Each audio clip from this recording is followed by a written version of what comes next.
ರಮೇಶ್ನ cycle ತಳ್ಳಿಸ್ತಾ ನಡ್ಕೊಂಡು ಕರ್ಕೊಂಡು ಹೋಗ್ತಾರೆ. ಮದುವೆ ಕಣ, ಮದುವೆ, ನನ್ನ ಫ್ರೆಂಡಿನ ಮದುವೆ.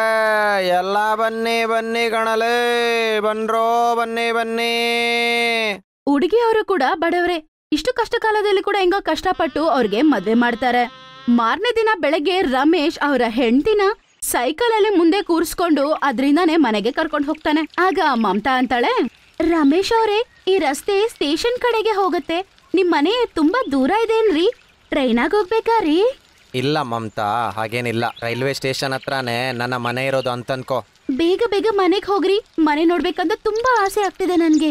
ಅತ್ತೆ ಮನೆ ನೋಡಿದ್ಮೇಲೆ ಇಷ್ಟು ಆಶ್ಚರ್ಯ ಪಡಕ್ಕಾಗತ್ತಾ ಅಂತ ಅವಳು ಯಾವಾಗ್ಲೂ ಕನ್ಸಲ್ಲಿ ಅನ್ಕೊಂಡೇ ಇರೋದಿಲ್ಲ.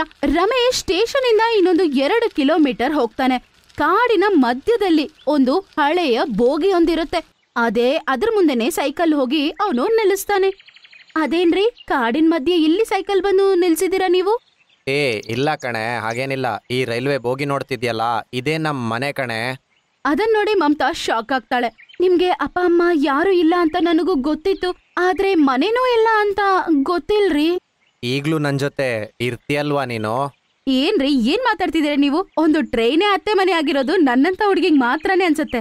ನೋಡ್ತೀರಿ, ಈ ಬೋಗಿನ ಎಷ್ಟು ಚೆನ್ನಾಗಿ ಕ್ಲೀನ್ ಆಗಿ ಡೆಕೋರೇಟ್ ಮಾಡಿರ್ತೀನಿ ಅಂದ್ರೆ ಇದು ಒಂದು ಮಹಲ್ಗಿಂತ ಸೂಪರ್ ಆಗಿರುತ್ತೆ. ಅರೆ ವಾ, ಇವ್ರು ರಮೇಶ್ ಅವ್ರ ಮದ್ವೆಗ್ ಮುಂಚೆನೆ ಏನೇನ್ ಬೇಕೆಲ್ಲ ಮಾಡಿದ್ದಾರೆ.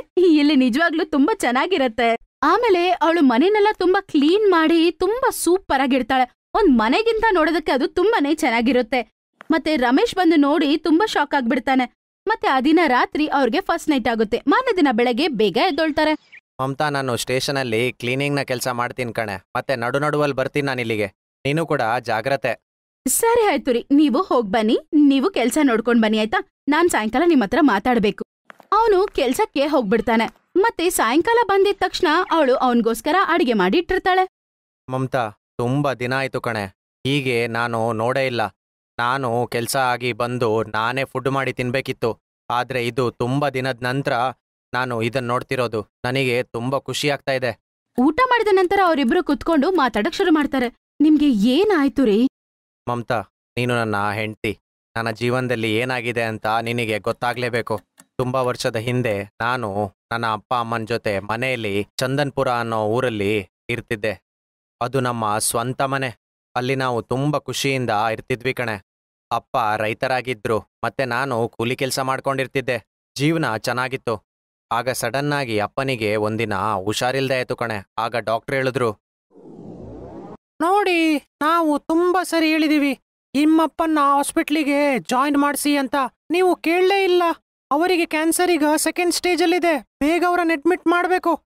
ಡಾಕ್ಟ್ರೇ, ಅಪ್ಪನನ್ನ ಇವತ್ತೇ ನೀವು ಅಡ್ಮಿಟ್ ಮಾಡ್ಕೊಳ್ಳಿ ಹಾಸ್ಪಿಟ್ಲಿಗೆ. 2-3 ದಿನದಲ್ಲಿ ನಾನು ದುಡ್ಡಿನ ವ್ಯವಸ್ಥೆ ಮಾಡ್ಬಿಡ್ತೀನಿ. ನೋಡಿ, ಮೊದಲು ಎಲ್ಲ ಫಾರ್ಮಾಲಿಟಿನ ಮಾಡಬೇಕು. ಮತ್ತೆ ನೀವು ಫೀಸ್ ಹಾಕ್ಬೇಕು.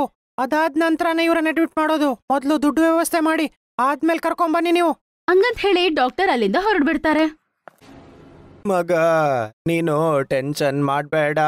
ದೇವ್ರು ಕರ್ಕೊಳ್ಳೋ ಸಮಯ ಬರುವಾಗ ಕರ್ಕೊಂಡೇ ಬಿಡ್ತಾನ್ ಕಣೋ. ಟೆನ್ಷನ್ ಮಾಡ್ಬೇಡಿಯಪ್ಪ. ನಾನು ಪ್ರಧಾನ್ರ ಹತ್ರ ಹೋಗಿ ಮಾತಾಡ್ತೀನಿ. ನಿಮಗ್ ನಾನು ಏನು ಆಗಕ್ ಬಿಡಲ್ಲ. ಅಮ್ಮ, ನೀವು ಅಪ್ಪನ ಜೊತೆನೇ ಇರಿ. ನಾನು ಈಗ ಹೋಗಿ ಬರ್ತೀನಿ. ಮುಖ್ಯಸ್ಥರೇ, ನನ್ನ ಅಪ್ಪನಿಗೆ ತುಂಬಾ ಹುಷಾರಿಲ್ಲ. ಅವ್ರನ್ನ ಬೇಗ ಹಾಸ್ಪಿಟ್ಲಿಗೆ ಹಾಕ್ಲಿಲ್ಲ ಅಂದ್ರೆ ಇನ್ನು ಏನ್ ಬೇಕಾದ್ರೂ ಆಗ್ಬಹುದು. ನನಗೆ 10 ಲಕ್ಷ ಅರ್ಜೆಂಟಾಗಿ ಬೇಕು ಸರ್. ನೋಡಿ ಶಾಸ್ತ್ರಿಗಳೇ, ಅವನ ಜೀವನ ಇಡೀ 10 ರೂಪಾಯಿ ಅವನು ನೋಡಿರೋದಿಲ್ಲ. ಅವನಿಗೆ 10 ಲಕ್ಷ ಬೇಕಂತೆ. ಇಷ್ಟು ದೊಡ್ಡ ಅಮೌಂಟ್ ನಿನಗೆ ಹೇಗೆ ಕೊಡ್ಲಿ ನಾನು? ಮುಖ್ಯಸ್ಥರೇ, ನನ್ನ ಮನೆ ಜಾಗ ಎಲ್ಲ ಜಮೀನ್ ನೀವು ಇಟ್ಕೊಳ್ಳಿ. ನನಗೆ ಸಾಲನ ಕೊಡಿ. ನನಗೆ ಅರ್ಜೆಂಟ್ ಇದೆ. ನಾನು ಇದೇ ಊರ್ನವನಲ್ವಾ? ನನ್ನ ಗುರ್ತ ಇದೆಯಲ್ವ ನಿಮ್ಗೆ? ನಾನು ಎಲ್ಲೋಗ್ತೀನಿ ಹೇಳಿ? ಸರಿ, ನಾನು ವಕೀಲ್ರ ಹತ್ರ ಮಾತಾಡಿ 5 ದಿನದ ನಂತರ ನಿನ್ನ ಕರಿತೀನಿ. ನೀನ್ ಬಂದು ಮತ್ತೆ ದುಡ್ಡು ತಗೊಂಡೋಗು. ಪ್ರಧಾನ್ರೆ, ಇಷ್ಟು ಟೈಮ್ ಇಲ್ಲ. ಈಗ್ಲೇ ಅವರನ್ನ ಹಾಸ್ಪಿಟ್ಲಿಗೆ ಅಡ್ಮಿಟ್ ಮಾಡಬೇಕು. ನೋಡಪ್ಪ, ನಮ್ಮ ವಕೀಲರು ಹೊರಗಡೆ ಇದ್ದಾರೆ. ಅವರು ಬಂದ್ರ ನಂತರನೇ ಇದೆಲ್ಲ ಆಗ್ಬೇಕು, ಗೊತ್ತಾಯ್ತಾ? ಆಗ್ಲೇ ದುಡ್ಡು ಕೊಡಕ್ಕಾಗೋದ್ ನಾ ನಿನಗೆ. ಅಷ್ಟು ಅರ್ಜೆಂಟ್ ಇದ್ರೆ ಕದಿ ಇಲ್ಲ ದರೋಡೆ ಮಾಡು. ಇಲ್ಲಿಂದ ಹೊರಟೋಗೀಗ. ಇವನನ್ನ ಹೊರಗಾಕೋ. ಆಮೇಲೆ ಏನಾಗತ್ತೆ, ಅವ್ರು ಎಲ್ಲಾರು ಸೇರ್ಕೊಂಡು ಅವನ್ನ ಆಚೆ ಕಳಿಸ್ತಾರೆ. ಮುನೀಮ್ 5 ದಿನದ ನಂತರ ಬರ್ತಾನೆ. ರಮೇಶ್ ಪ್ರಧಾನ್ ಅವರ ಮನೆಗೆ ಹೋಗ್ತಾನೆ. ಮತ್ತೆ ಏನು ಮಾತಾಡದೆ ಆ ಖಾಲಿ ಪೇಪರ್ ಅಲ್ಲಿ ಸೈನ್ ಮಾಡ್ಬಿಟ್ಟು ಬಂದ್ಬಿಡ್ತಾನೆ. ಅವ್ರ ಅಪ್ಪನ ಬೇಗ ಹಾಸ್ಪಿಟಲ್ಗೆ ಕರ್ಕೊಂಡೋಗಿ ಅಡ್ಮಿಟ್ ಮಾಡ್ತಾನೆ. ಆದ್ರೆ ಅವ್ರ ಕೈ ಬಿಟ್ಟೋಗತ್ತೆ ಈ ಪರಿಸ್ಥಿತಿಗಳು. ನಾನು ಹೇಳಿದ್ದೆ ನಿಮಗೆ ಬೇಗ ಕರ್ಕೊಂಡ್ ಬರ್ಬೇಕು ಅಂತ. ಇನ್ನು ಏನು ಪ್ರಯೋಜನ ಇಲ್ಲ, ಕರ್ಕೊಂಡೋಗಿ. ಹಾ. ಅಪ್ಪ ಹೋದ ನಂತರ ಅದೇ ದುಃಖದಲ್ಲಿ ಅಮ್ಮ ಕೂಡ ಹೊರಟೋದ್ರು ಕಣೆ. ನಾನು ಅಲ್ಲಿ ಇಲ್ಲಿ ಅಂತ ಕ್ಲೀನಿಂಗ್ನ ಕೆಲಸ ಮಾಡ್ಕೊಂಡು ಜೀವನ ಮಾಡಕ್ ಸ್ಟಾರ್ಟ್ ಮಾಡಿದೆ. ಆ ಮನೆ ಅಂತೂ ನನ್ನನ್ನು ಕೊಲ್ಲಕ್ ಬರ್ತಾ ಇತ್ತು. ಮತ್ತೆ 1 ತಿಂಗಳಾದ ನಂತರ ಪ್ರಧಾನ್ ಅವರ ವಕೀಲರು ಬಂದ್ರು. ಆಗ ನನಗೆ ಗೊತ್ತಾಯ್ತು ಏನು ಅಂತ ಹೇಳಿದ್ರೆ ಮೋಸ ಮಾಡಿ ನನ್ನ ಮನೆ ಜಾಗ ಎಲ್ಲ ಲೂಟಿ ಮಾಡಿದ್ದಾರೆ ಅಂತ. ನಾನು ಆ ಟೈಮಲ್ಲಿ ಎಷ್ಟು ಅರ್ಜೆಂಟ್ ಇತ್ತು ಅಂದ್ರೆ ನಾನು ಕಾಗದ ಓದ್ದೇನೆ ಸೈನ್ ಹಾಕ್ಬಿಟ್ಟೆ ಕಣೆ. ಹಾ. ಅವರ ಕತೆನ ಕೇಳಿ ಪಾಪ ಅವಳಿಗೆ ತುಂಬಾ ಬೇಜಾರಾಗತ್ತೆ. ಬಿಡಿ, ನೀವೇನು ಯೋಚನೆ ಮಾಡ್ಬೇಡಿ. ಆಗಿದ್ದಾಗೋಯ್ತು, ಏನ್ ಮಾಡಕ್ಕಾಗಲ್ಲ. ಆದ್ರೆ ನಮ್ಮನ್ನ ಮೋಸ ಮಾಡ್ದವ್ರನ್ನ ಮಾತ್ರ ನಾವು ಸುಮ್ನೆ ಬಿಡಬಾರ್ದು. ನಾನ್ ನಿಮ್ ಜೊತೆ ಇರ್ತೀನಿ. ಗಂಡ ಹೆಂಡತಿ ಇಬ್ರು ಸೇರ್ಕೊಂಡು ಸ್ಟೇಷನ್ ಇಲ್ವೇಗ ಕೆಲ್ಸ ಮಾಡ್ತಿದ್ದಾರೆ. ಮಮತಾ ಟೀ ಮತ್ತೆ ಸಮೋಸ ಮಾರ್ತಾಳೆ. ಸ್ವಲ್ಪ ಸ್ವಲ್ಪ ದುಡ್ಡನ್ನು ಕೂಡಾಕಿ ಮಮತಾ ಮತ್ತೆ ರಮೇಶ್ ಆ ಬೋಗಿ ಹತ್ರದಿಂದ ಸ್ವಲ್ಪ ದೂರ ಬಂದು ಅವ್ರಿಬ್ರು ಸ್ವಲ್ಪ ಚೆನ್ನಾಗಿರೋ ಅಂಗಡಿಯಲ್ಲಿ ಅವರು ಟೀ ಅಂಗಡಿ ಓಪನ್ ಮಾಡ್ತಾರೆ. ರೋಡಲ್ಲಿ ಶಾಪ್ ಓಪನ್ ಮಾಡಿ ತುಂಬಾ ಒಳ್ಳೆ ಕೆಲಸ ಮಾಡಿದೀರಾ. ಇಲ್ಲೆಲ್ಲೂ ಕೂಡ ಅಂಗಡಿ ಇಲ್ವಲ್ಲ. ಇಲ್ಲಿ ಹೋಗೋ ಬರೋರಿಗೆಲ್ಲ ತುಂಬಾ ಒಳ್ಳೇದಾಯ್ತು. ಆಮೇಲೆ ಅವರು ಸ್ವಲ್ಪ ಚೆನ್ನಾಗಿ ಸಂಪಾದನೆ ಮಾಡ್ತಾರೆ. ಸ್ವಲ್ಪ ದಿನದ ನಂತರ ಅಲ್ಲೇ ಡ್ಯೂಟಿ ಮಾಡ್ತಿರುವ ಒಬ್ಬ ಇನ್ಸ್ಪೆಕ್ಟರ್ ಬರ್ತಾರೆ. ನಿಮ್ಮನ್ನ ನಾನು ಬೋಗಿಲ್ ನೋಡಿದ್ದೀನಿ, ನಿಮ್ಮ ಮನೆ ಇಲ್ವಾ? ಮಮತಾ ಮತ್ತೆ ರಮೇಶ್ ನಡೆದ ಎಲ್ಲಾ ವಿಷಯವನ್ನು ಆ ಪೊಲೀಸ್ಗೆ ಹೇಳ್ತಾರೆ. ಅದೆಲ್ಲ ಕೇಳಿದ ನಂತರ ಆ ಪೊಲೀಸ್ ಹೇಳ್ತಾರೆ, ಗವರ್ಮೆಂಟ್ನ ಪ್ರಕಾರ ಎಲ್ಲ ಆಸ್ತಿ ಅವನ ಹೆಸರಿಗೇನೆ ಆಗಿದೆ. ಅದೇ ಕಾನೂನನ್ನ ಯೂಸ್ ಮಾಡಿ ಅದನ್ನ ಹಿಂದೆನೂ ತಕೋಬಹುದು. ನಿಮ್ಮನ್ನ ಅವರು ನೋಡಿಲ್ಲ ಅಲ್ವಾ ಅಕ್ಕ? ಇಲ್ಲ, ನಾನು ಯಾವಾಗ್ಲೂ ಆ ಊರ್ಗ್ ಹೋಗೇ ಇಲ್ಲ. ನಾವು ಸಿವಿಲ್ ಡ್ರೆಸ್ ಅಲ್ಲಿ ನಾಳೆ ಅವರ ಮನೆಗೋಗೋಣ. ರಮೇಶಣ್ಣ, ನೀವು ದೂರ ನಿಲ್ಲಿ. ಮಾರನೇ ದಿನ ಮಮತಾನ್ ಜೊತೆಗೆ ಆ ಪೊಲೀಸ್ ಪ್ರಧಾನ್ ಮನೆಗೆ ಹೋಗ್ತಾರೆ. ಪ್ರಧಾನ್ ಅವ್ರೆ, ನಾನು ಮೇಡಮ್ನ ಮ್ಯಾನೇಜರ್. ಇವರಿಲ್ಲಿ ಸಾಬೂನಿನ ಫ್ಯಾಕ್ಟ್ರಿ ಹಾಕ್ಬೇಕು ಅಂತಿದ್ದಾರೆ. ನಾನದಕ್ಕೆ ನಿಮ್ಮ ಹತ್ರ ಪರ್ಮಿಷನ್ ಕೇಳಕ್ ಬಂದಿದ್ದೀನಿ. ನೀವಿಲ್ ಕೊಟ್ರೆ 1 ಕೋಟಿ ಕೊಡ್ತೀವಿ. ಮ್ಯಾನೇಜರ್, ಪರ್ಮಿಷನ್ ಲೆಟರ್ ಅಲ್ಲಿ ಇವ್ರ ಹತ್ರ ಸೈನ್ ತಗೊಳ್ಳಿ. 1 crore ಅಲ್ಲ, 2 crore ಕೊಡಿ ಇವ್ರಿಗೆ. ಅತಿ ಆಸೆಯಿಂದ ಈ ಪ್ರಧಾನ್ ಏನು ಓದ್ದೇನೆ ಅವರು ಸೈನ್ ಮಾಡ್ಬಿಡ್ತಾರೆ. ತುಂಬಾ ಧನ್ಯವಾದಗಳು ಪ್ರಧಾನ್ ಅವರೇ, ಒಳ್ಳೆ ಕೆಲ್ಸ ಆಯ್ತು. ರಮೇಶಣ್ಣ ಬನ್ನಿ. ಅಷ್ಟರಲ್ಲೇ ರಮೇಶ್ ಅಲ್ಲಿಗೆ ಬರ್ತಾರೆ.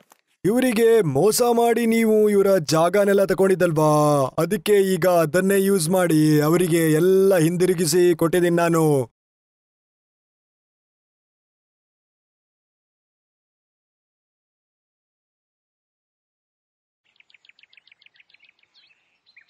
ಓ ನೈನಾ, ನೀನ್ ಏನ್ ಮಾಡ್ತಿದ್ಯಾ? ಮತ್ತೆ ನೀನ್ ನನ್ಗೋಸ್ಕರ ಈ ರೊಟ್ಟಿನೂ ಚಟ್ನಿ ಮಾಡಿದ್ಯಾ? ಫ್ರಿಜ್ಜಲ್ಲಿ ವೆಜಿಟೇಬಲ್ಸ್ ಇದೆ ಅಲ್ವಾ, ಯಾಕೆ ಮಾಡಿಲ್ಲ? ಅಮ್ಮ, ಬೇಕಂದ್ರೆ ನೀನ್ ಮಾಡ್ಕೊ, ನನ್ ಕೈಲಾಗಲ್ಲಮ್ಮ. ಅಷ್ಟೇ, ಅದನ್ನ ಕಟ್ ಮಾಡ್ಬೇಕು, ತೊಳಿಬೇಕು. ಅದ್ಯೋ, ನನ್ ಕೈಲಾಗಲ್ಲಮ್ಮ, ಅದು ತುಂಬಾ ದೊಡ್ಡ ಕೆಲ್ಸ ಅಮ್ಮ. ನಿನ್ಗೆ ಬೇಕಾದ್ರೆ ನೀನೇ ಮಾಡ್ಕೊ. ಅತ್ತೆ ಮನೆಗೋದ್ಮೇಲೆ ಗೊತ್ತಾಗತ್ತೆ ನಿನ್ಗೆ ನೀನ್ ಮಾಡೋದೇನು ಅಂತ. ಅವ್ರಿಗೂ ಈ ತರನೇ ಚಟ್ನಿಗಳು ಮಾಡ್ಕೊಡ್ತಿರು. ಯಾವಾಗ್ಲೂ ಅತ್ತೆ ಮನೆ ಅರ್ಕತೆನಾ ನಿಂಗೆ? ಹಾ, ಅದಕ್ಕೆ ನನ್ಗೋಸ್ಕರ ದೊಡ್ಡ ಕುಟುಂಬವನ್ನ ಹುಡುಕು. ಅಲ್ಲಿ ಕೆಲ್ಸ ಮಾಡಕ್ ಕೆಲ್ಸದವ್ರು ಇರ್ತಾರೆ. ಅದರಿಂದ ಈ ಕೆಲ್ಸ ಎಲ್ಲ ನಾನ್ ಮಾಡ್ಬೇಕಾಗಿರೋದಿಲ್ಲ. ಅವಳಂಗ್ ಹೇಳಿದ್ಲೋ ಇಲ್ವೋ, ದೊಡ್ಡ ಕುಟುಂಬದಿಂದ ಸಂಬಂಧ ಬರುತ್ತೆ. ಮದ್ವೆ ಫಿಕ್ಸ್ ಆಗತ್ತೆ. ಸ್ವಲ್ಪ ದಿನದ ನಂತರ ಮದ್ವೆ ಆಗಿ ಅತ್ತೆ ಮನೆಗೆ ಹೋಗ್ತಾಳೆ. ಮದ್ವೆ ಆದ ಮಾರನೇ ದಿನ, ಮೊದಲನೇ ದಿನ ಕಿಚನ್ ಅಲ್ಲಿ ಸ್ವೀಟ್ ಮಾಡ್ಬೇಕಾಗಿತ್ತು. ಅವಳು ಕಿಚನ್ಗೆ ಹೋಗಿ ಅಲ್ಲಿರುವ ಬರ್ನರ್ಸ್ ಅನ್ನ ನೋಡಿ ಶಾಕ್ ಆಗ್ತಾಳೆ. ಅಯ್ಯೋ ದೇವ್ರೆ, ಇಷ್ಟ್ ದೊಡ್ಡ ಗ್ಯಾಸು 4 ಬರ್ನರ? ಹಾ, ನನ್ಗೇನು ಬಿಡು, ಬೇಗ ಅಡ್ಗೆ ಆಗ್ಬಿಡುತ್ತೆ. ಅವಳು ವಿಧ ವಿಧವಾಗಿ ಅಡ್ಗೆಗಳನ್ನ ಮಾಡ್ತಾಳೆ. ಹಾಲು ಕಚೋರಿ, ಹಲ್ವಾ, ರೈತ, ಪರೋಟ ಎಲ್ಲ ಆಯ್ತು. ನನ್ನ ಕೈ ರುಚಿ ಟೇಸ್ಟ್ ಮಾಡಿ ಇವರೆಲ್ಲ ಸಂತೋಷ ಪಡ್ತಾರೆ. ಮನ್ಸಲ್ಲಿದನ್ನ ಯೋಚನೆ ಮಾಡ್ತಿರ್ತಾಳೆ. ಆಗ ಅವರ ನಾದ್ನಿ ಡಿಂಪಲ್ ಮತ್ತೆ ಅವ್ರ ಅಕ್ಕ ಅನಿತಾ ಬರ್ತಾರೆ. ಏನು ಸುವಾಸನೆ! ಆದ್ರೆ ಏನು ಅರ್ಧ ಅಡ್ಗೆ ಮಾಡಿಟ್ಟಿದ್ಯಾ? ಅಯ್ಯೋ ಇಲ್ಲ ಅಕ್ಕ, ಹಾಲು, ಪೂರಿ, ರೈತ, ಬಿರಿಯಾನಿ ಎಲ್ಲ ಮಾಡಿದ್ದೀನಿ. ನೀನು ಹೊಸಬ್ಳಲ್ವಾ, ಅದಕ್ಕೆ ನಿನ್ ಗೊತ್ತಿಲ್ಲ. ಇಲ್ಲಿ 1 ಅಲ್ಲ 10 ಸಬ್ಜಿ ಮಾಡ್ಬೇಕು, ಅರ್ಥ ಆಯ್ತಾ? ಅಯ್ಯೋ, ಏನ್ ಹೇಳ್ತಿದೀರಾ? ಅದಕ್ಕೆ ನಾ ಇಷ್ಟ್ ದೊಡ್ಡ ಸ್ಟವ್ ಇಟ್ಟಿರೋದಿಲ್ಲಿ. ಹಾ, ಇನ್ನೇನು, ಯಾಕಷ್ಟ್ ಶಾಕ್ ಆಗ್ತಿದ್ಯಾ? ಅತ್ತೆ ಅಲ್ವಾ ಹೇಳಿದ್ದು, ನಾನೇನೋ 1000 ಮಾಡಕ್ ಹೇಳ್ದಂಗೆ ಇದೆ. ಏನ್ ಗೊತ್ತಾ, ಸ್ವಲ್ಪ ಜನಕ್ಕೆ ಇದಿಷ್ಟ, ಸ್ವಲ್ಪ ಜನಕ್ಕೆ ಅದಿಷ್ಟ. ಒಂದೊಂದ್ಸಲ ಸಬ್ಜಿ ಮಾಡಿಲ್ಲ ಅಂದ್ರೆ ಎಲ್ಲಾರು ತಿಂದನೂ ಇರ್ತಾರೆ. ಹಾ, ಯಾವ್ದು ಬೇಕೋ ಅದ್ ತಿಂತಾರೆ. ಇದಿಷ್ಟ ಇಲ್ಲ ಅಂದ್ರೆ ಅದು, ಅದಿಷ್ಟ ಇಲ್ಲ ಅಂದ್ರೆ ಇದು. ಅದಕ್ಕೆ ನಾವ್ ಅಷ್ಟು ಅಡ್ಗೆ ಮಾಡೋದು. ಹಾ ಅತ್ತಿಗೆ, ನೀವು ನಮಗೆ ಇವತ್ತು ರುಚಿಯಾಗಿ ಅಡ್ಗೆ ಮಾಡ್ಕೊಡಿ. ಬೇಗ ಬೇಗ ನಮ್ಮನ್ನ ತಿನ್ನಕ್ಕೆ ಕರೀರಿ. ಅದನ್ನ ಕೇಳಿಸ್ಕೊಂಡಿದ ತಕ್ಷಣ ಅವಳು ಶಾಕ್ ಆಗ್ಬಿಡ್ತಾಳೆ. ಹಾ ನಯನ, ಬಾ ಶುರು ಮಾಡ್ಕೊ. ಈಗ ಜಾನ್ಸಿ ರಾಣಿಯಾಗಿ 10 ಸಬ್ಜಿಗಳನ್ನ ಮಾಡು. ಇಷ್ಟು ಸಬ್ಜಿಗಳು ಮದ್ವೆಯಲ್ಲಿ ಕೂಡ ಯಾರೂ ಮಾಡಿಲ್ಲ. ಇವ್ರ ಮನೇಲಿ 10 ಅಂತೆ 10. ಸ್ವಲ್ಪ ತಾದ್ಮೇಲೆ ಎಲ್ಲಾರ್ಗೂ ಅವಳು ಅಡಿಗೆ ಮಾಡಿ ಬಡಿಸ್ತಾ ಇರ್ತಾಳೆ. ಎಲ್ಲರೂ ಊಟ ಮಾಡಿ ಚೆನ್ನಾಗಿದೆ ಅಂತಾರೆ. ಓ ಚೆನ್ನಾಗಾಗಿದೆ ಇದು. ನಿಜ ಅಮ್ಮ, ನಿನ್ನ ಕೈಯಲ್ಲೇನೋ ಮ್ಯಾಜಿಕ್ ಇದೆ. ಇನ್ಮೇಲೆ ನೀನೇ ಕಿಚನಲ್ಲಿ 10 ಸಬ್ಜಿ ಮಾಡ್ಬೇಕು. ಈಗೇನ್ ಮಾಡ್ತೇನೇನಾ? ಅಮ್ಮನ್ ಮನೆಯಲ್ಲಂತೂ ನೀನು ಸೀನ್ ಮಾಡ್ದೆ, ನಾನ್ ಇದನ್ ಮಾಡಲ್ಲ ಅದನ್ ಮಾಡೋಣ ಅಂತ. ಹಿಂಗೆ ಅವಳಿಗೆ ದಿನ ಸಬ್ಜಿ ಮಾಡೋ ಕೆಲ್ಸ ಇರ್ತಿತ್ತು. ಒಂದಿನ ವಾತಾವರಣ ಚೆನ್ನಾಗಿರುತ್ತೆ, ಮಳೆ ಬರ್ತಿರುತ್ತೆ. ಅರೆ ವಾ, ನಿಜವಾಗ್ಲೂ ಈಗ ಪಕೋಡೆ ತಿಂದ್ರೆ ಚೆನ್ನಾಗಿರುತ್ತೆ. ಸರಿ ಸರಿ, ಎಲ್ಲಾರ್ಗೂ ಈ ಮಳೆಯಲ್ಲಿ ಬಿಸಿ ಬಿಸಿ ಪಕೋಡೆ ಮಾಡೋಣ. ಅದು ಅಲ್ದೆ ಇದು ಹೆವಿ ಆಗಿರುತ್ತೆ. ಅದ್ರ ಜೊತೆಗೆ ಕಚೋಡಿಗಳನ್ನ ಮಾಡ್ಕೊಟ್ಬಿಡ್ತೀನಿ. ಆಮೇಲೆ ನೈಟ್ ಡಿನ್ನರ್ ಫಿನಿಶ್. ಆಮೇಲೆ ಇವತ್ತಾದ್ರೂ ನನಗೆ ಸಬ್ಜಿ ಮಾಡಕ್ಕೆ ಲೀವ್ ಸಿಗುತ್ತೆ. ಅಬ್ಬಾ, ಸಖತ್ ಐಡಿಯಾ. ಅವಳು ಬಿಸಿ ಬಿಸಿ ಪಕೋಡ ಮಾಡ್ಕೊಂಡು ಎತ್ಕೊಂಡೋಗಿ ಕೊಡ್ತಾಳೆ. ಅಯ್ಯೋ ಅದ್ಗೆ ಏನ್ ಮಾಡಿದೀರಾ? ಇದೆಲ್ಲ ನಮಗ್ ಬೇಕಾಗಿಲ್ಲ. ಆಲೂ ಸಬ್ಜಿ, ಪನ್ನೀರ್ ಈ ತರ ಏನಾದ್ರೂ ಬೇಕು. ನನಗೂ ಹೀರೆಕಾಯಿ ಪಲ್ಯ ಈ ತರ ತಿಂದ್ರೇನೆ ಹೊಟ್ಟೆ ತುಂಬಾ ತಮ್ಮ. ಮತ್ ನನಗೆ ಬೀನ್ಸಿನ ಪಲ್ಯ ಮತ್ತೆ ಫ್ರೈ ಗೋಬಿ. ಅದ್ರ ಜೊತೆಗೆ ಬೆಂಡೆಕಾಯಿ, ಮುಲ್ಲಂಗಿ ಮತ್ತೆ ಹಾಗಲಕಾಯಿ ಕೂಡ ಮಾಡ್ಬಿಡು. ಅಯ್ಯೋ, ಇವ್ರಿಗೇನಾದ್ರೂ ಟೇಸ್ಟ್ ಇದೆಯಾ ಇಲ್ವಾ? ಈ ತರ ಮಳೆ ಬರ್ತಿದ್ದಾಗ ಈ ವಾತಾವರಣದಲ್ಲಿ ಈ ಪಕೋಡ ತಿನ್ಬೇಕು ಅನ್ಕೋತಾರೆ. ಇವ್ರಿಗೆ ಮತ್ತೆ ಸಬ್ಜಿಗಳು ಬೇಕಂತೆ. ದೇವ್ರೇ, ನಾನು ಎಲ್ಲಿ ಸಿಕ್ಕಾಕೊಂಡೆ? ಅವಳು ಪಾಪ ಕಿಚನ್ ಒಳಗಡೆ ಹೋಗಿ ಮತ್ತೆ ಸಬ್ಜಿಗಳನ್ನ ಮಾಡಕ್ಕೆ ಶುರು ಮಾಡ್ತಾಳೆ. ಅತ್ತೆ ಮನೆಗ್ ಬಂದ್ಮೇಲೆ ಮೊದಲನೇ ಸಲ ಮಳೆ. ಇದನ್ನ ಎಂಜಾಯ್ ಮಾಡಕ್ ಆಗ್ತಾ ಇಲ್ಲ. ಇಲ್ಲಿ ಕುತ್ಕೊಂಡು ನಾನ್ ಸಬ್ಜಿ ಮಾಡ್ಬೇಕು. ಮನೆಯವ್ರೆಲ್ಲರೂ ಹೊಲಲ್ಲಿ ಕುತ್ಕೊಂಡು ಎಂಜಾಯ್ ಮಾಡ್ತಿದ್ದಾರೆ. ತಪ್ಪು ನಂದೇ ಅಲ್ವಾ? ಮೊದಲನೇ ದಿನ ಇವ್ರಿಗೆ ರುಚಿಯಾಗಿ ಮಾಡಿ ಹಾಕದೆ. ನಾನು ಜಾಸ್ತಿ ಉಪ್ಪು ಖಾರ ಹಾಕ್ಬಿಟ್ಟಿದ್ರೆ ಇವಾಗ ನನ್ ಕೇಳ್ತಿದ್ರಾ? ಇವ್ರು ಯಾವಾಗ್ಲೂ ಸಬ್ಜಿ ಮಾಡಮ್ಮ ಅಂತ ಹೇಳ್ತಿರ್ಲಿಲ್ಲ. ಕೋಪದಿಂದ ಅವಳು ಸಬ್ಜಿ ಮಾಡ್ತಿರ್ತಾಳೆ. ಸಡನ್ ಆಗಿ ಎಣ್ಣೆಯಿಂದ ಒಂದು ಸಾಸಿವೆ ಬಂದು ಕಣ್ಣಲ್ಲಿ ಬಿದ್ಬಿಡುತ್ತೆ. ಅಕ್ಕ, ಅಯ್ಯೋ ಅಯ್ಯೋ, ನೋತಿದೆ ಅಲ್ಲಪ್ಪ. ಸ್ವಲ್ಪ ಸ್ವಲ್ಪ ಕಣ್ಣು ಕೆಂಪಗಾಗ್ಬಿಡುತ್ತೆ. ರಾತ್ರಿ ನಿದ್ದೆ ಮಾಡೋವಾಗ ಅದು ನೋವಿನಿಂದ ಕಷ್ಟ ಪಡ್ತಿರ್ತಾಳೆ. ಅದರಿಂದ ಸರಿಯಾಗಿ ನಿದ್ದೆನೂ ಮಾಡಕ್ಕಾಗಲ್ಲ. ಅಯ್ಯೋ, ನನ್ನ ಕಣ್ಣು. ಅರೆ ನೇನಾ, ನಿನ್ನ ಕಣ್ಣು ಕೆಂಪು ಜಾಸ್ತಿ ಆಗ್ತಾ ಇದೆ. ನಾನು ಐ ಡ್ರಾಪ್ ಹಾಕ್ತೀನಿ ನಿಂಗೆ, ಅದು ಆರಾಮಾಗತ್ತೆ. ರೋನಕ್ ಅವಳ ಕಣ್ಣಿಗೆ ಐ ಡ್ರಾಪ್ಸ್ ಹಾಕ್ಬಿಟ್ಟು ಅವಳು ನಿದ್ದೆ ಮಾಡ್ಲಿ ಅಂತ ಹೋಗ್ಬಿಡ್ತಾನೆ. ಆದ್ರೆ ಅವ್ರ ಕಣ್ಣಲ್ಲಿ ನೋವು ಮಾತ್ರ ಹೆಚ್ಚಾಗ್ತಾನೆ ಇರುತ್ತೆ. ಹಿಂಗೆ ಸ್ವಲ್ಪ ಕಾಲ ಕಳೆದು ಹೋಗುತ್ತೆ. ಒಂದಿನ ದಿನೇ ದಿನೇ 10 ಸಬ್ಜಿಗಳನ್ನ ಮಾಡಿ ತಲೆ ಕೆಟ್ಟೋಗ್ಬಿಡ್ತಿದೆ.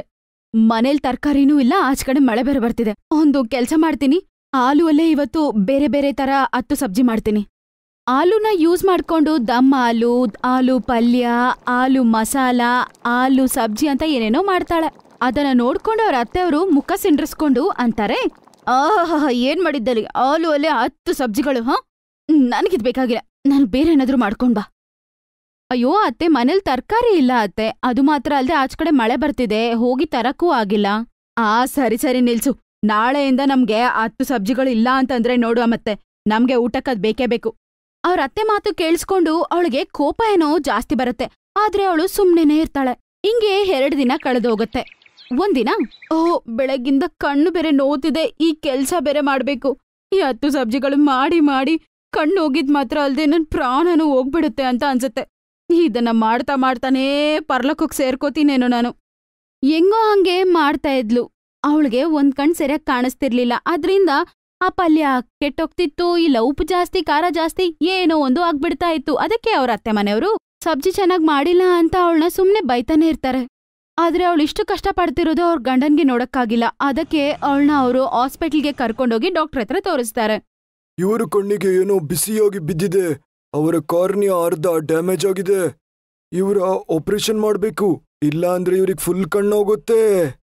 ಮಾರನೇ ದಿನ ಆಪರೇಷನ್ಗೆ ಅಪಾಯಿಂಟ್ಮೆಂಟ್ ತಗೊಂಡು ಅವರಿಬ್ರು ಮನೆಗೆ ವಾಪಸ್ ಬರ್ತಾರೆ. ಅವ್ರ ಅಕ್ಕ ಅಂತಾರೆ, ಇವತ್ತೇನೋ ನೀನು ಅಡ್ಗೆ ಚೆನ್ನಾಗ್ ಮಾಡಿಲ್ಲ ಆಯ್ತು, ನಾಳೆ ಚೆನ್ನಾಗಿರೋ ಸಬ್ಜಿ ಮಾಡ್ಲೇಬೇಕು. ಯಾಕಂದ್ರೆ ನಾಳೆ ನಮ್ಮ ಅಮ್ಮನ್ ಮನೆಯವ್ರು ಬರ್ತಿದ್ದಾರೆ. ಈಗ ನಿಲ್ಲಿಸ್ತೀರಾ? ನಿಮಗೆ ಎಲ್ಲ ಮಾಡ್ಕೊಟ್ಟು ಇವಳ ಕಣ್ಣು ಹಾಳಾಗೋಗಿದೆ ಇಲ್ಲಿ, ಗೊತ್ತಾ? ಅವಳ ಕಣ್ಮೇಲೆ ಒಂದು ಬಿಸಿ ತುಂಡೋಗಿತ್ತಂತೆ. ಆಮೇಲೆ ಅವಳನ್ನ ಆಪರೇಷನ್ಗಂತ ಕರ್ಕೊಂಡು ಹೋಗ್ತಾರೆ. ಆಪರೇಷನ್ ಆದ ನಂತರ ಅವಳಿಗೆ ಕಣ್ಣು ಚೆನ್ನಾಗ್ ಕಾಣಿಸುತ್ತೆ. ಆಮೇಲೆ 3 ದಿನದ ನಂತರ ಮನೆಗ್ ಬರ್ತಾಳೆ. ಮನೆಗೆ ಬಂದ ನಂತರ ಅವರ ಅತ್ತೆ ಅಂತಾರೆ, ನನ್ನನ್ನ ಕ್ಷಮಿಸು ತಾಯಿ, ನೀನ್ ಬರಕ್ ಮುಂಚೆ ಒಂದು ಕೆಲ್ಸದವಳನ್ನ ಇಟ್ಕೊಂಡಿದ್ವಿ. 10 ಸಬ್ಜಿ ಮಾಡ್ಬೇಕಂತ ಭಯ ಪಟ್ಕೊಂಡು ಅವಳು ಓಡೋಗ್ಬಿಟ್ಲು. ಅಲ್ಲಿನವರೆಗೂ ನಾವೆಲ್ಲರೂ ಸೇರ್ಕೊಂಡೇ ಮಾಡ್ತಿದ್ವಿ ಪಲ್ಯಗಳು. ಆಮೇಲೆ ನೀನ್ ಬಂದ್ಮೇಲೆ ಎಲ್ಲ ನಿನ್ ತಲೆ ಮೇಲೆ ಹಾಕ್ಬಿಟ್ವಿ. ಆದ್ರಿಂದ ನಿನ್ಗೆ ಈ ಪರಿಸ್ಥಿತಿ. ಇನ್ಮೇಲೆ ನೀನು ಒಬ್ಳೆ ಮಾಡ್ಬೇಕಾಗಿಲ್ಲ, ನಾವು ನಿಮ್ಗೆ ಹೆಲ್ಪ್ ಮಾಡ್ತೀವಿ, ಆಯ್ತಾ? ಮತ್ತೆ ಈ ಮನೆಯಲ್ಲಿ 10 ತರಹದ ಪಲ್ಯ ಮಾಡ್ಬೇಕಾಗಿಲ್ಲ, 2 ಮಾಡೋದು, ಎಲ್ಲರೂ ಅದೇ ತಿನ್ಬೇಕು. ಅವ್ರ ಅತ್ತೆ ಹಂಗಂತ ಹೇಳಿದ ತಕ್ಷಣ ಅವಳು ತುಂಬಾನೇ ಸಂತೋಷ ಪಡ್ತಾಳೆ. ಅವಳು ತುಂಬಾ ಸಂತೋಷವಾಗಿ ಅವ್ರ ಅತ್ತೆ ಮನೆಯಲ್ಲಿ ಸಂಸಾರ ಸಾಗಿಸ್ತಾಳೆ. Best buddies. Hello friends, thanks for watching this video. अगर आपको ये वीडियो पसंद आया है तो प्लीज लाइक, सब्सक्राइब, कमेंट्स करें इस वीडियो पर और हाँ, शेयर करना भी ना भूलें। और भी मजेदार वीडियो देखने के लिए नीचे दिए गए बेल आइकॉन को दबाएं। देखते रहिए बेस्ट बडीज।